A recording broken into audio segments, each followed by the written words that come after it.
Welcome to Praxis. I'm Olivia Rousset. I'd like to welcome our audience here in Sydney, as well as those joining us on APAC, online or listening on radio, and a special welcome to our live audiences in Port Moresby and Timor-Leste. On our panel today, we have Elizabeth Reid, who is a development practitioner, feminist and academic, Gillian Brown, who is the Principal Gender Advisor at AusAID, Andrew Rowell, who's the Quality and Impact Manager at Care Australia, and Robert Dunn, who is the CEO of Opportunity International Australia, running microfinance operations in Asia. Today, we're discussing the status of women in developing countries. Over the past 40 years, the level of women and girls' education and health standards in developing countries has improved. Their life expectancy has increased by some 20 years. Over the same period, their economic position has remained relatively unchanged. In low-income countries, women are generally the poorest of the poor. They still trail men in income levels, former labour force participation, access to credit, entrepreneurship rates, and inheritance and ownership rights. The UN's third Millennium Development Goal is the promotion of gender equality and the empowerment of women. Economic activities aren't the only vehicle to achieve this goal, but they can provide the incentives to change the patterns of traditional behaviour to which a woman is bound as a dependent member of the household. When parents view daughters as less likely to take paid work or earn market wages, they may also be less inclined to invest in their education, which is women's fastest route out of poverty. A girl who is educated beyond primary school will have better life prospects and be able to contribute more to society. She will tend to marry later, have fewer and more evenly spaced children, provide herself and her children with better nutrition, and seek medical care sooner, therefore increasing the chances of their survival. We all believe that life's opportunity shouldn't be preordained by the circumstances of one's birth, but it's also bad economics. Underinvesting in women limits economic growth and slows down poverty reduction, which is one reason that countries with greater gender equality tend to have lower poverty rates. Evidence links increases in women's productivity and earnings to lower household poverty. Throughout the discussion today, I'll invite questions from the audience. Our first speaker is Elizabeth Reid. With a distinguished career as a national and international public servant, Elizabeth has over 30 years of development experience, with a particular emphasis on the HIV epidemic, gender and social justice. Elizabeth will be talking about feminist theory and the Paris-Accra aid effectiveness process, which was set up to address the imbalance in power between donor and recipient countries. Elizabeth, can you tell us how the Paris Accord arose? Yes. Well, I think I'll begin by telling you why I'm talking about this. So the title that I was given for the session, the panel today, was Women's Contribution to Development. The big discussion in the international development community now is about aid effectiveness. And that discussion centres around what we often refer to as the Paris-Accra Process, which started in that guise in 2005 with the Paris Declaration. But of course, the big debates about the nature of the aid relationship and about development aid effectiveness and development effectiveness are ongoing debates, but have emerged in new forms post-structural adjustment, post the Cold War, and with the onset of the emerging concepts of human development as well as economic development.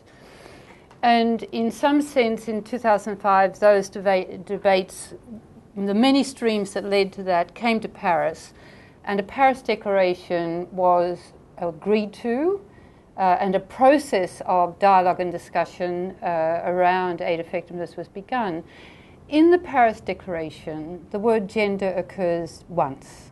It's a throwaway line, e.g. gender, under harmonisation. So I thought I might turn my attention to the Paris Declaration and the Accra Agenda of Action, and that process that is a process in some sense or other of dialogue between what is referred in the documents as the partner countries and the donor countries. So, and I thought that it was interesting to begin, even if you begin with a textual analysis, clearly this partnership is a way of mediating power, claiming power, mediating power. But in its own language, it calls itself a partnership or a partnership commitment between partner countries and donor countries. So even in that language, you have a continuation of a power imbalance. This is not a partnership in a true sense of that word, of people with different backgrounds, different interests, different expertise coming to a table as equals. Its language is not that language there. And the next thing to think about the Paris Declaration is that it's not a standing back from what we've learnt about aid effectiveness and in relationships between the players in the development playing field, but rather it's a response to the problems that have been identified in the literature. So the principles of the Paris Declaration are about ownership.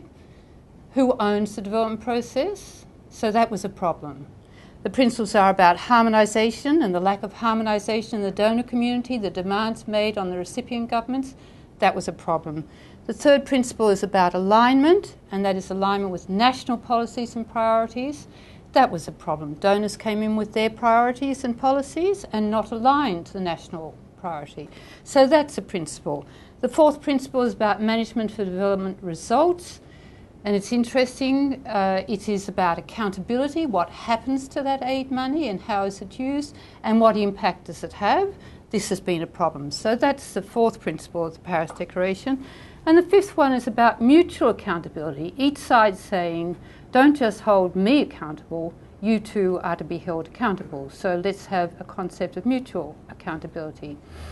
So we have what is sometimes called a Paris Declaration that is about, one way of talking about it is reversing the negatives, reversing the things that were at that stage in history considered to be wrong with the aid relationship.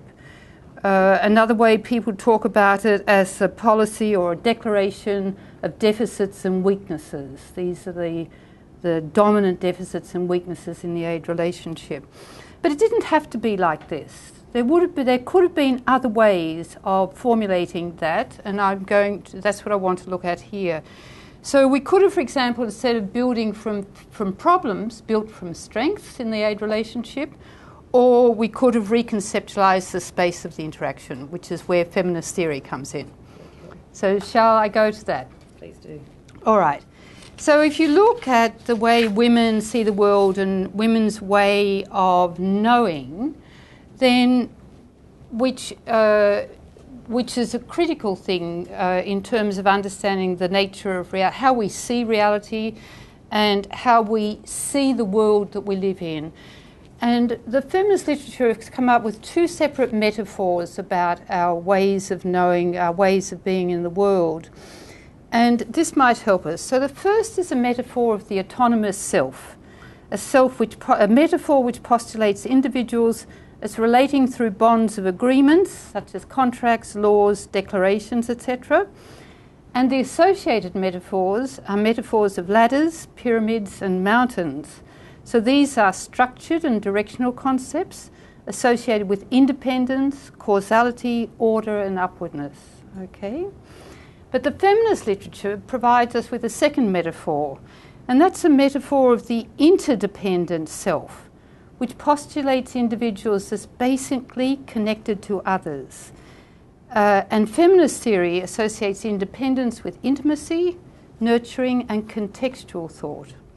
And the associated metaphors are webs and nets and networks and things like this. So no single locus of power. They're concepts of complexity and interrelatedness, tension and movement, snaring and trapping, nurturing, and so on. The things that struck me in the Paris Declaration and the Accra Agenda is that they are metaphors of the first kind. All of the metaphors in the Paris Declaration and Accra are metaphors of the autonomous self. These are things like they're captured in words like partnership commitments, contracts, strategic alliances, blueprints, and so on.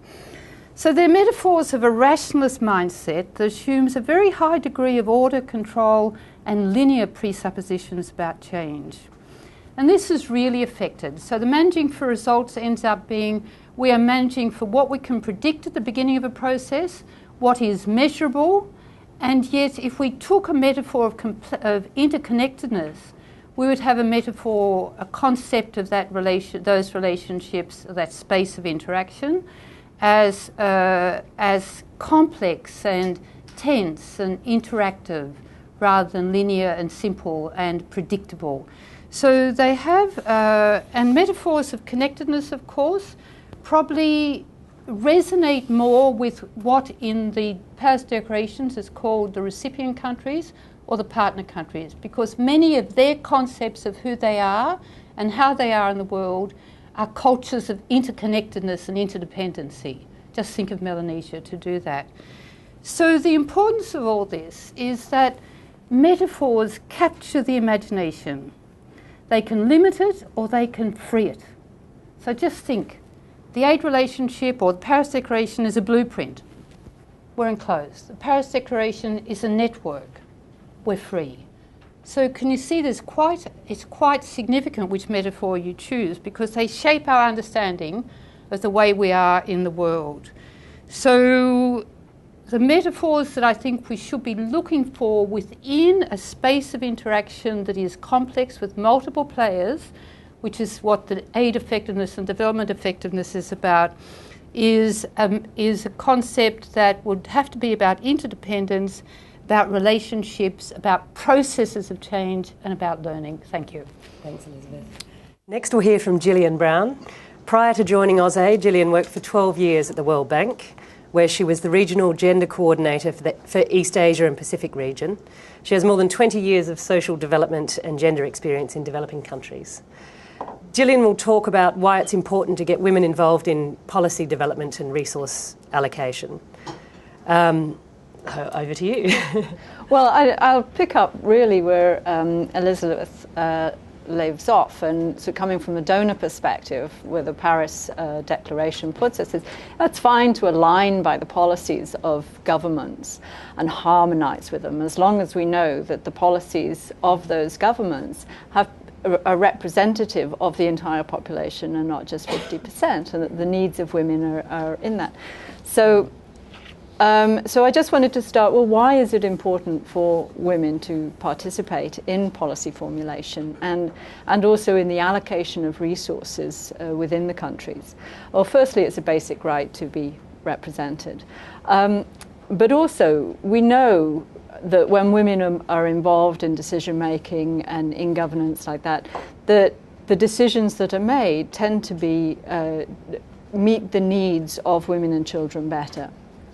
We know this from the experience of the panchayats in India, of women's representation in local level governments, where there are actually allocated seats for women within those. But it also we know from the private sector, for example, that companies that have a greater number of women on the boards tend to do better. And we know that in countries that have a greater number of women sitting in their parliaments have better governance indicators. So there's enough reasons there for why it's good to have women in policy and decision making. But when we look at how women participate in those in that sphere of influence, there are three ways they can do it. Firstly, they can do it through the elected bodies. In first past the post democratic election systems, women everywhere in the world are struggling to get represented, let alone in countries where they have not been represented before. In the Pacific, the average number of women sitting in parliaments in the Pacific is 2.5%. And there are 6 countries in the Pacific that have no women sitting in the parliaments.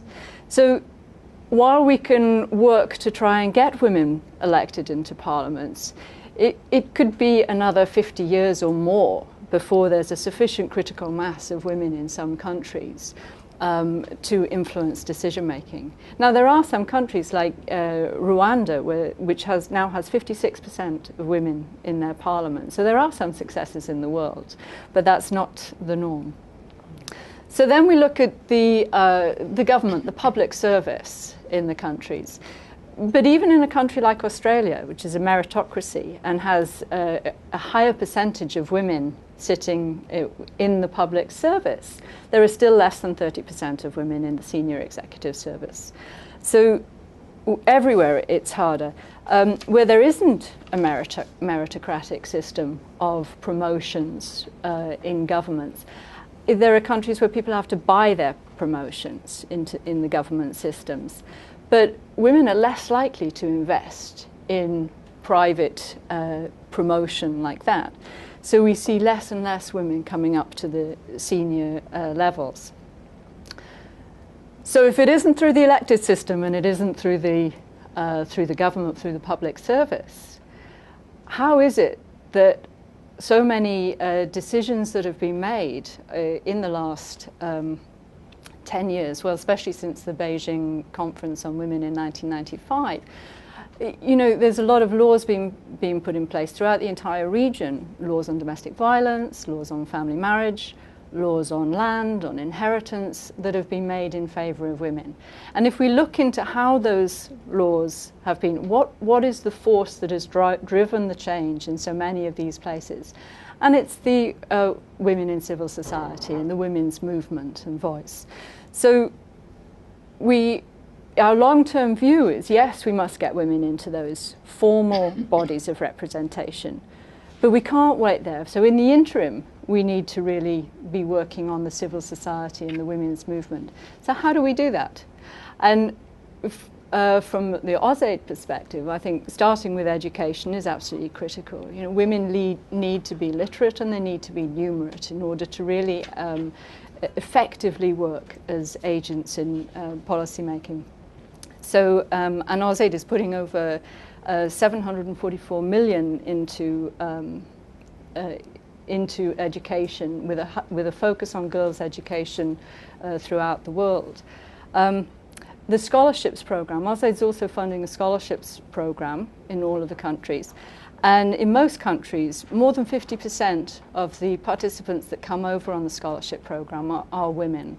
And in many countries, it's more than 50% that come over.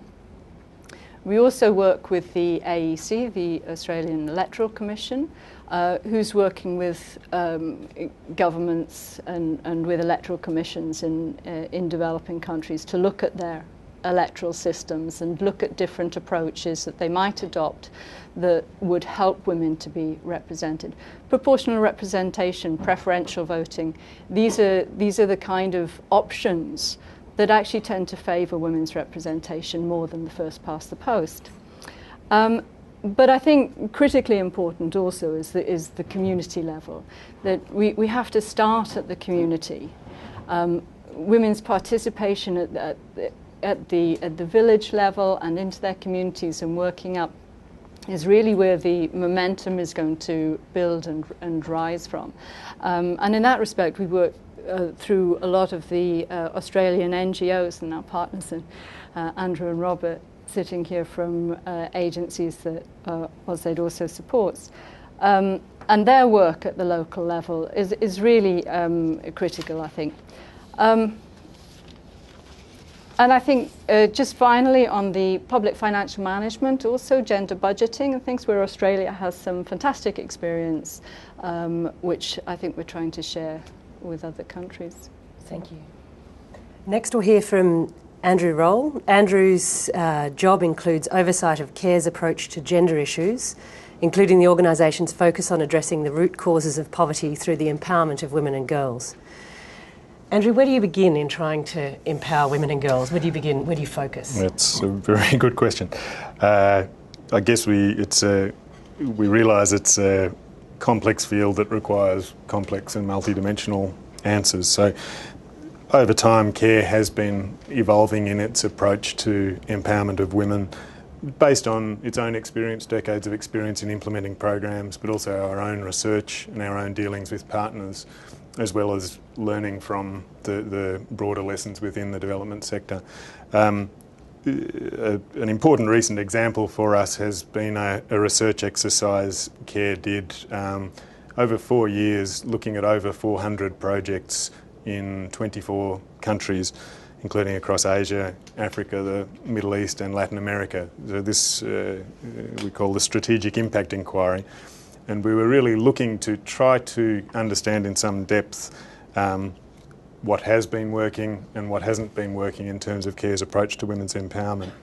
So the Strategic Impact Inquiry study looked across a bunch of projects, but also looked at various themes or fields or sectors, so including village savings and loan groups, HIV/AIDS prevention, girls' education, food and livelihood security, and elimination of violence against women, to try to get an understanding of CARE's experience in those different areas.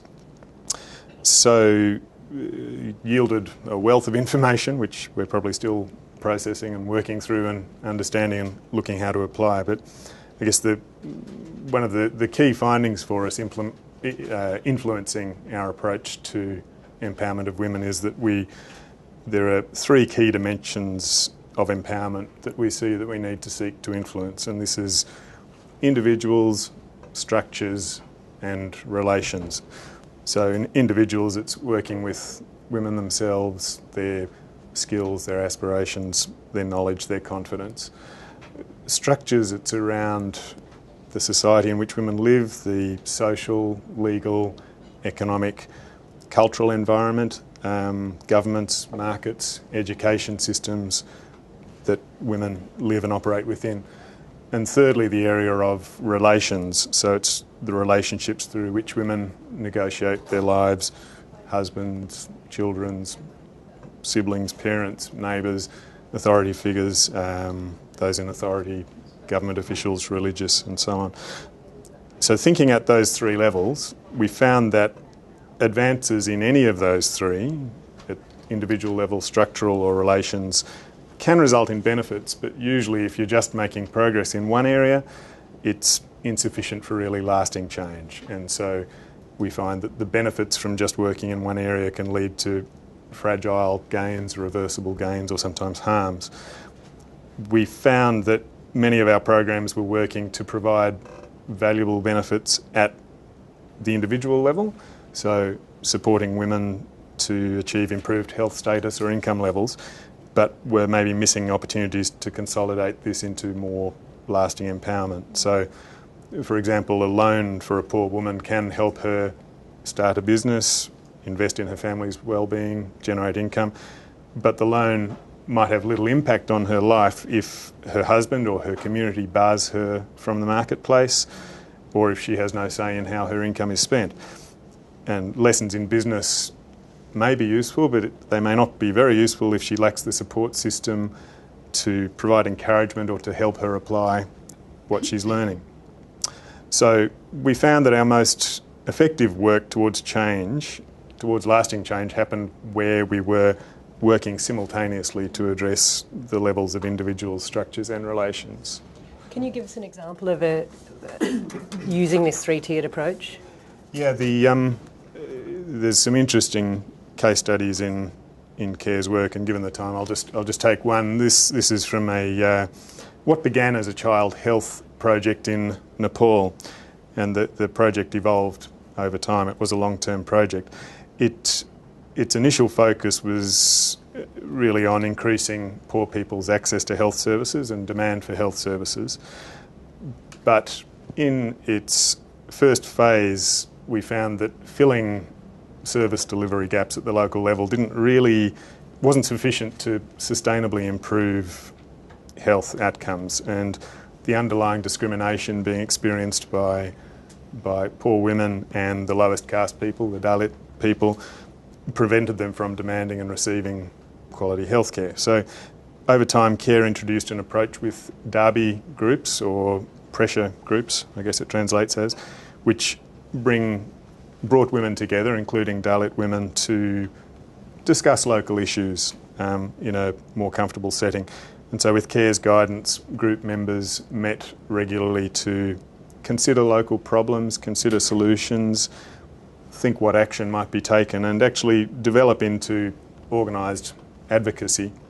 And what this led to, over time, this did yield improved community health delivery structures and health outcomes. But it did also improve the civic participation of marginalised people, and as their skills grew, the groups started tackling other problems of concern to women. Violence against women, enforcement of anti-alcohol legislation, the link between alcohol and violence against women, and the social convention of chowpatty, which relegates women to a hut outside the household during menstruation and childbirth. As a result of the advocacy, involvement and working together of these women in the program area, new alcohol regulations were passed, incidents of violence against women was seen to decrease, and chowpatty, at the end of the project, about 70% of the households in the program had stopped the chowpatty practice and dismantled 200 of the huts where the women used to have to go. So at the individual level, women were understanding their rights, gaining the confidence to address their health needs. At the structural level, the Derby movement was creating more inclusive, more responsive institutions, greater representation and less discrimination on the basis of caste and gender. And at the relational level, you had new groups with a common interest, a place to learn and to bond, and a forum for social mobilisation and action. Thanks, Andrew. Finally, we'll hear from Robert Dunn. Prior to joining Opportunity International Australia, Robert was the Finance Director at the Patrick Corporation for 14 years. He now applies his business skills to poverty alleviation excuse me, through microfinance in India, Indonesia and the Philippines. 94% of the recipients of Opportunity International's grants are women, or loans are women. Yes. Is that an aim? Is that... The aim is poverty alleviation rather than a particular gender aim. But there are four real factors why the vast majority of the loans go to women. Firstly, women are disproportionately represented in the poor. So to tackle poverty, you're dealing with women. Secondly, women almost invariably invest in their families and their children. And when I talk to women in the countries we work, which is Indonesia, Philippines and India, almost always the reason for being engaged in microfinance is the education of their children or their grandchildren. They're certainly using the money that they raise or they earn for shelter and food and health as well, but the one they talk about is the education of their children. Thirdly, they repay. Women repay.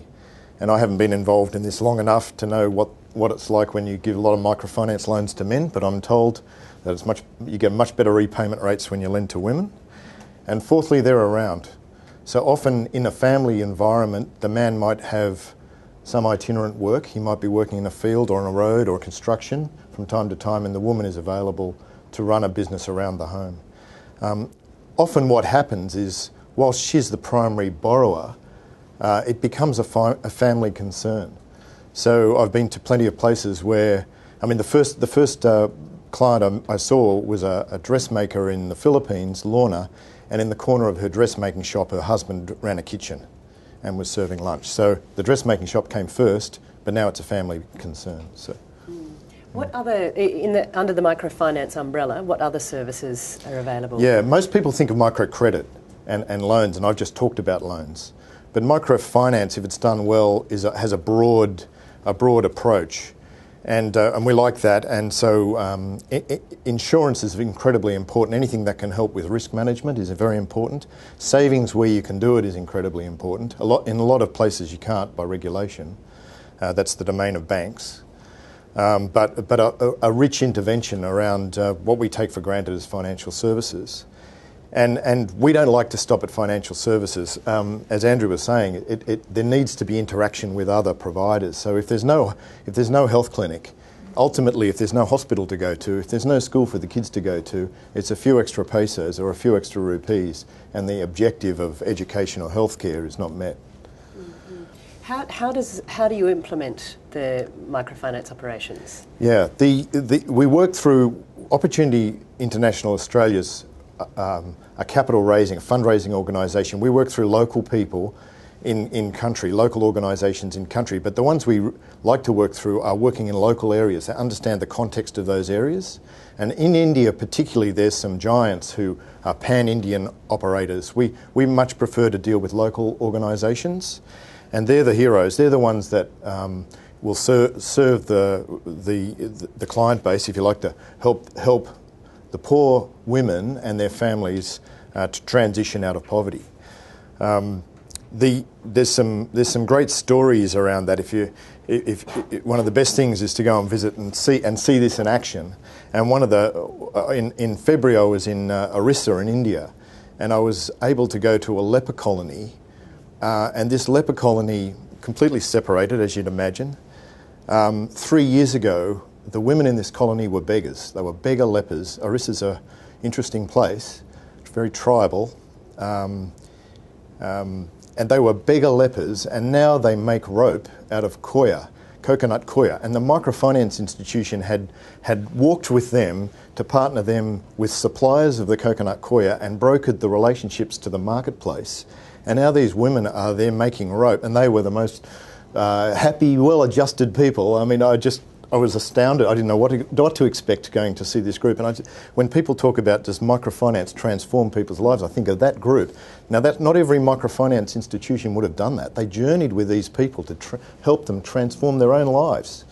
So that's and there is a group of women who are just getting on with stuff, but they're living much more full lives, if you like, than they were 3 or 4 years ago. There's some criticism that microcredit traps people in women, particularly in cottage industries, and prevents them from entering the formal workforce where they might have real power. Or Sure. Do you see that there are opportunities for it to be more of a stepping stone, or would you agree that it can? We like to think it's a stepping stone. I mean, in a country like India, the formal workforce is very small. The people who have a formal job, as we know jobs, is a very, very small part of the population. But it can be a first step, and if it's a first step for a woman, the first thing is it's about empowerment. So I mean, I remember talking to one husband. I like to talk to the husbands and ask them what they think. Do you like this program? Is this messing with things? And usually they say, oh, we like it because it brings in more money. But one guy said to me, no, my wife's esteem has risen in the community. And I thought, that's like a textbook answer. So, I mean, for her, she's already on a journey. So good partners will help provide education. So the chances of being able to move on to something that she or her family really want to do is much increased. In many cases, they become employees of the microfinance institution. These things grow like mad, and they need loan officers. Well, who better than a client? So good ones can become clients, or those who want to go that way, or their kids.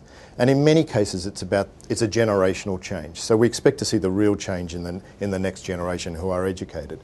So there's nothing better than, we talked about girls' education. When you talk to a woman and from her microfinance business, she's educating her daughters. She's funding her daughter's education. I'd like to open up to questions from the audience. Does anyone have a question for the panel? Hi, my name is Belinda Lawton from the Hospital of Hope, TimorLeste.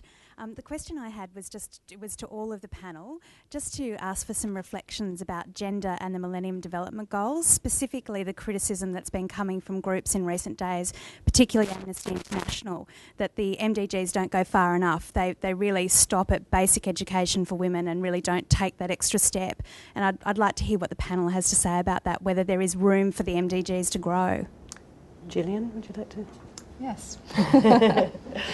No, I completely agree that they aren't very narrow, but it's not just about education. The indicators under MDG 3 are, there's one on education, there's one on the economic empowerment of women, women moving into the non-agricultural waged labour, and there's one on percentage of women in national parliaments. So they do cover, if we look at them broadly, they do cover the three key areas. I think most importantly to me is what is in the MDG 3 says, promoting gender equality and empowering women. All of the countries have signed up to that, whether they're the donor countries or our partner countries, whereas we might be criticised, say, as Australia, say, for going into into a developing country and empowering women, that there may have been a criticism, but this is against the culture of the country or whatever. If the country has signed up to that MDG, then under the Paris Declaration, we have a responsibility to help them meet those MDGs, and we can be held accountable for not doing that work. So I think that yes, they are narrow, but if we take them broadly, the important things is that it gives us the justification for working on gender equality. Anyone want to add anything to that? Elizabeth? Yes, they are narrow. And again, also there's a high priority given to the measurable and the predictable, a demand for objectivity, all those things I was talking about in the context of the Paris Declaration or the Paris Process. Is it inevitably like so? Does this arena mean you have to be like that? No, not at all. But we are in that arena. There is a move now to bring together 3, 5 and 6 for women's benefit, and to stop seeing them as individual indicators or goals or aspirations, but to see for women we have to get equity, health and education going simultaneously and have a coherent plan of action that encompasses all three. But again, it's still an assumption that the way you bring about these outcomes is through relationships of cause and effect, and it's a linear form of progress is what lies underneath both of those arenas, the Millennium Development Goal and the Paris Declaration. And that's something that a feminist critique would query. Not that there's no place for causality or linear relationships, but is this where it is, or are there other ways of going about these things? Next question. Just wait for the microphone if you can. Margaret Duckett, AFAP. I wanted to follow up from that question and reference a consultation Minister McMullen held on the MDG goals and indicators just last week. And I know in the workshop I was on which was on gender issues, it encompassed gender issues, we talked about the need for not only integrating 3, 5 and 6, but all of them, and to really look hard at the indicators and see if we needed to add extra indicators. Because we saw, for example, in disabilities, women and girls are disproportionately affected under disability. Women as carers, girls with disabilities miss out overall in every aspect of life in many developing countries. So it's having that gender analysis in looking at every single goal of the MDGs. And I wondered, did anyone on the panel wish to elaborate on that? Or before you do, perhaps someone, for those who don't know, could say what 5 and 6 are. We've said what the health and education. So the third goal is gender and empowerment. Anyone want to elaborate? I guess perhaps the useful thing with the MDGs is giving some level of common language and consensus, which I think is what Gillian was touching on. And so, we are able to talk to governments and authorities about how they are tracking on those things. And I guess as it stands at the moment, it also can help to highlight where countries may be lagging in certain places. So, for example, in maternal health within our region, I think Timor, Laos and PNG are doing particularly badly on maternal health, dreadful rates of maternal health. And having an internationally agreed standard there or a goal does give a chance to advance discussion or to highlight in discussion with donors or in discussion with government just how bad the situation is, how things are lagging, and to point to where it might be possible to take other action to overcome where things are really falling short. Can I just add to that? I think, You know, the big element that I think that is missing out of the MDGs is on violence, conflict, violence against women, gender-based violence, sexual violence in conflict situations, which is a terrible issue that really does hinder development in many countries, but which we're not capturing. I think there is some recognition of that. And perhaps it's not to excuse it from being absent from there, but there are also other instruments that we can use to bring that onto the agenda, such as the 1325 UN resolution and things. Question over there. Stephen Close from the World Bank in Sydney. I was just wondering if the panel had any updates or advice on how to raise the profile of gender in dialogue with developing country governments. I guess for development partners, especially working with governments that are predominantly male representative, it would be an interesting question on how to find opportunities to raise the profile of gender policy. I was wondering if there had been traction on gender-based budgeting, for instance, in different parts of the world. I was wondering about the global experience in that, considering particularly in Timor-Leste, the Ministry of Education has made gender parity in management as well as access to education one of its 3 top goals for its education strategic plan to 2030. I was wondering if there was advice on recent updates. Gillian? Well, I'd say we're looking to the World Bank actually for this, Stephen. Next year, it's fantastic. I think that the World Bank has now announced that the next World Development Report will be on gender and development, and I think this is a fabulous opportunity.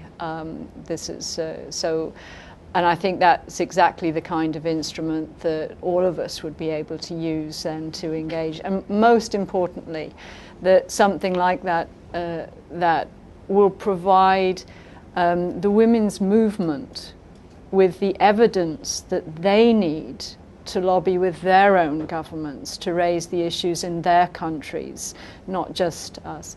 But I also think it's really important. I mean, when people the economists from the World Bank or whatever, they are the people that are engaging with these governments. If they bring up gender when they're talking to them, it has a huge impact. So put that back to you, Stephen, I think. Olivia, I'd just like to add on that one of the big issues as well is not just getting good policy, because in the country we spend a fair bit of time looking at, India, they have quite good regulations and policy. And Gillian mentioned earlier about local government and panchayats, that there's an affirmative action process there. The problem is that the procedure to become a nominee for a panchayat is incredibly difficult. And it's incredibly difficult if you're literate. If you're illiterate, it's impossible. And so having good policy and good regulation is a great first step, but it needs people on the ground who can actually walk with those who are aimed to be helped by that policy, to help the delivery of it. Again, in India, there's strong regulation around below poverty line programs, but you need to pay a bribe in most places to get a below the poverty line card or passport. And you need to fill in forms. And so we need people on the ground who can fill in forms for people who can't fill in forms and walk them through processes. What about, Andrew, you might be able to talk to this a bit, but on a sort of simple level, you may have regulation in place, but is custom often the barrier? In the story you told in Nepal, it seems that customs are often the barrier to women's progress, and how to go about changing that. Do you think it's the greatest barrier? It's a big one, and I guess, referring back to the sort of individuals' structures and relations, those issues of structures and legal structures and so on. And I agree with Robert that often the regulations that might be on the books are often, way ahead and quite progressive, and may well be in some cases best practice, but doesn't necessarily relate to the what people are actually doing and how people are living on the ground. So I guess in working with governments, it's partly a matter of looking at where the government has stated its intentions and then trying to work with government officials on moving towards what is on paper and making that real in practice. I guess part of that is also finding champions within the government sector, which and this is also about engaging men, I guess, because often it's going to be men who are in those positions of influence, and clearly empowerment of women involves working with men. And I guess it's important not to cast men only in the role of oppressors, but also to look to appeal to men to be active as agents of social change as well. Easier said than done, but I think you need to look for these kind of small opportunities and try to build both through the formal structures and regulations, but also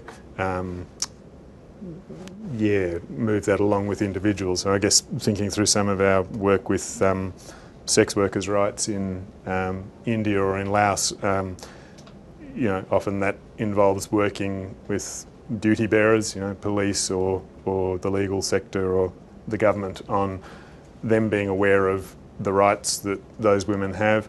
And so we've seen cases where police violence against sex workers was a commonplace thing. Through some of our programs, we've been able to start to erode that culture through police being aware of the rights of women and the obligations they have in their job as police.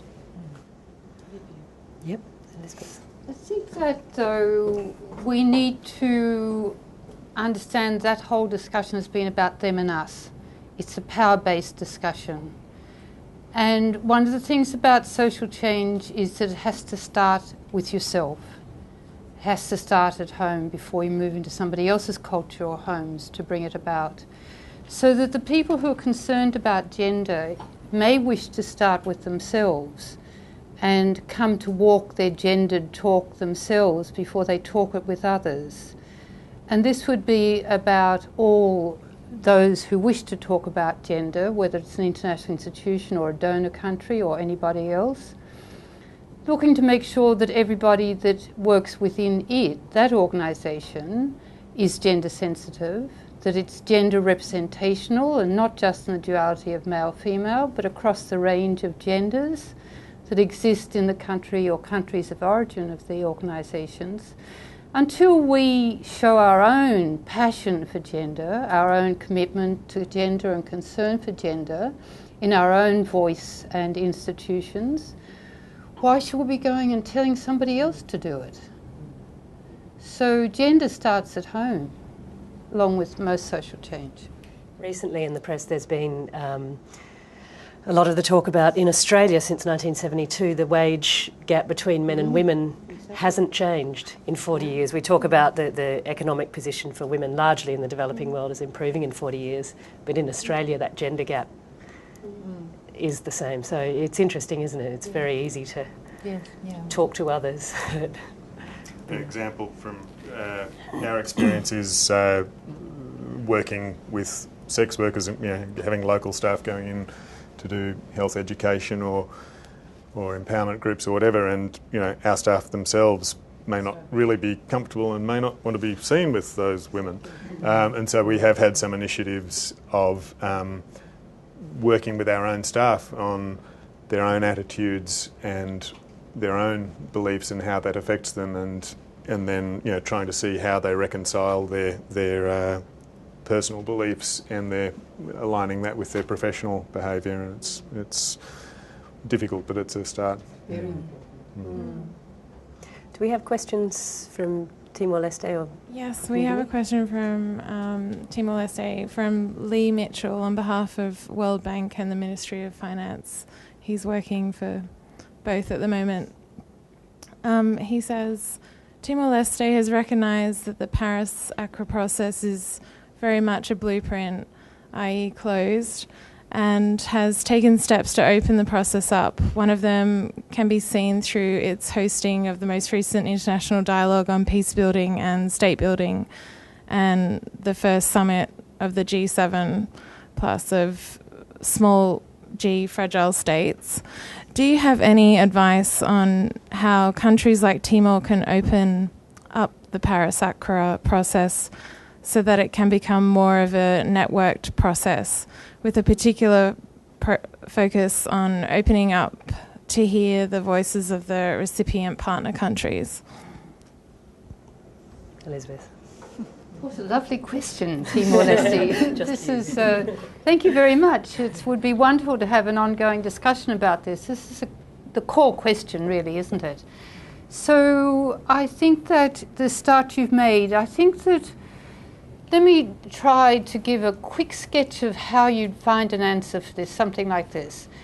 Some people have challenged us to so radically rethink this space of interaction, this aid relationship, as to see it in terms of the concept, for example, of hospitality. So let us reconceptualize what is that space of interaction. What should be the core concept? Obviously, interdependence and mutual respect, tension,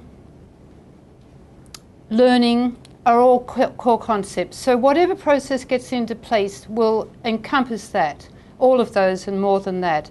They have to be learning spaces, and they therefore have to, as you said, be structured so that all voices can be heard. So that means you may wish to have a range of principles that govern those spaces. Who is there? Who speaks there? How they speak without fear of retaliation, etc.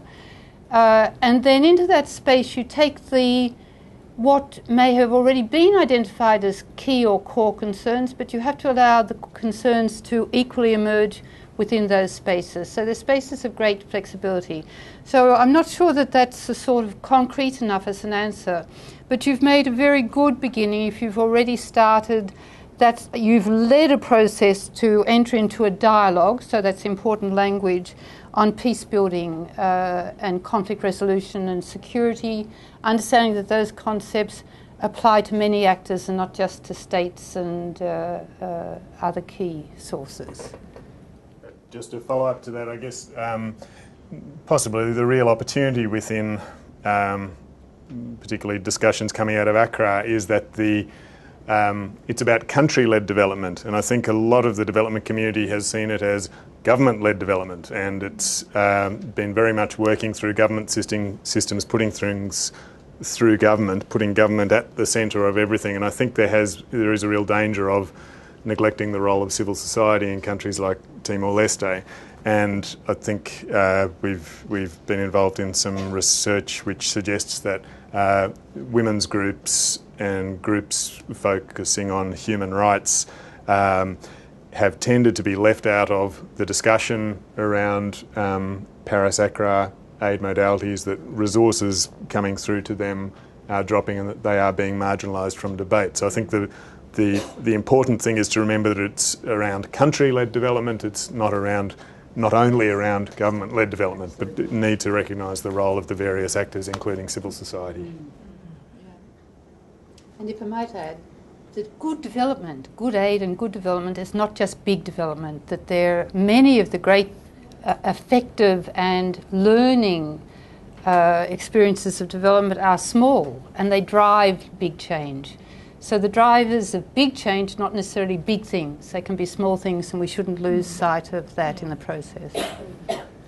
Are there any more questions from the audience here? We have time for one more, so we'll try to keep both answering. My name is Angeline Lowe, and I'm from... Is it on? It is. Yes, I'm from AFAP, as well as from the University of Technology, Sydney.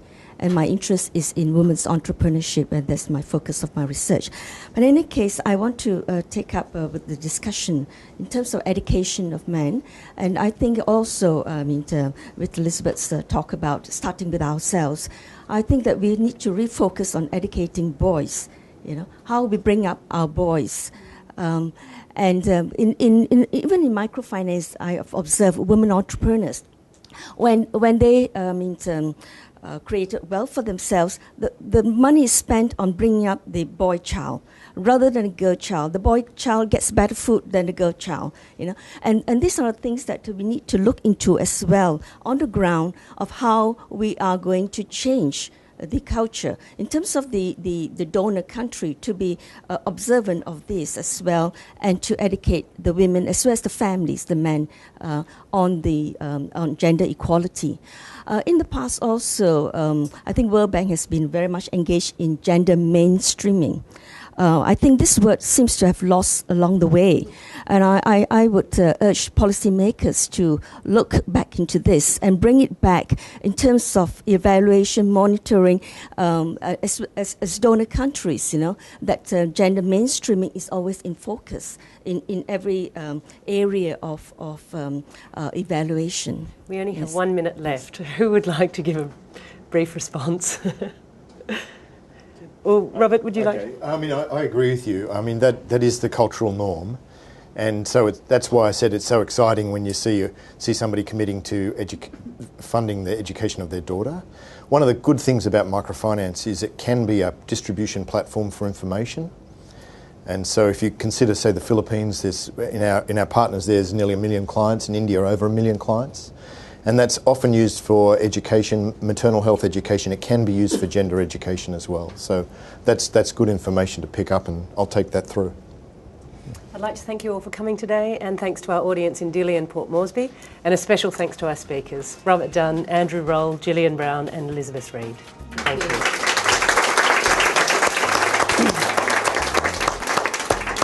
Hopefully you'll join us for our next practice.